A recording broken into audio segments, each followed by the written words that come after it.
I'm Adam with OP Movement, and today we're going to be going over plyometrics, why they're good for us, and how we can make the movement a little bit more efficient to get more benefits out of them in your training.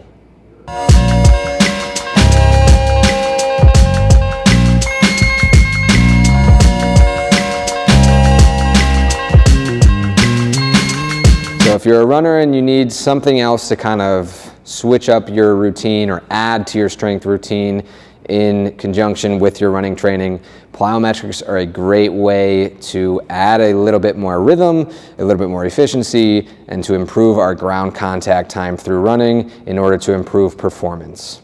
So the first benefit we're going to see is if we can decrease that ground contact time. If we think we have 20,000 steps in a run and we take 0.2 seconds off of the amount of time we're spending on the ground with each step, that's a lot of time taken off of our pace, so we can get a little bit faster. We can also increase efficiency, just the way that we're rhythmic and our cadence and our gait is taking place. If we can have a little more rhythm and efficiency with that bounce, we're going to hopefully see more positive results, both in our performance, but potentially even in things like injuries and the way that our body is interacting with the ground. So when it comes to performing a plyometric, we want to focus on a few things. The first is going to be our ground contact with that foot. We want to make sure we're not just kind of very toesy and getting everything out of our toes. We're not, heavy on the heels, but we're kind of right in that midfoot, somewhere, at the front of that arch, into that forefoot, and we're keeping our toes slightly pulled up so that we're maximizing that kind of push and almost attacking direction at the ground.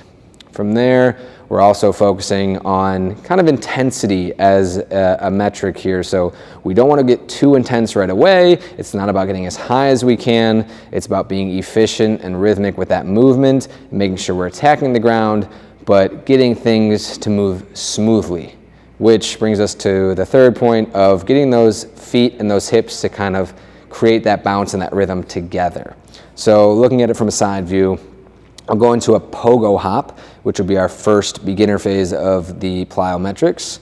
And simply standing on 2 feet, thinking about toes slightly pulled up, attacking the ground, and keeping that rhythm.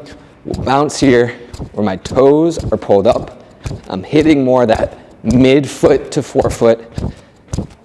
My hips and feet are rhythmic, and I'm intentional about the pop off the ground, but I'm not overdoing it by driving too much intensity. I'm just focused on that rhythm, getting those feet to hit right around that midfoot arch, front of the arch position, which is where our max propulsion takes place in a run. So that's why we land there. We can get more efficient with our ground contact.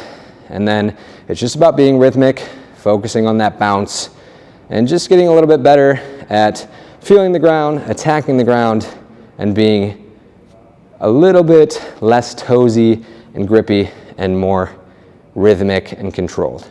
So start there for plyometrics and look for our next videos on more variations and how we can get a little bit better at those.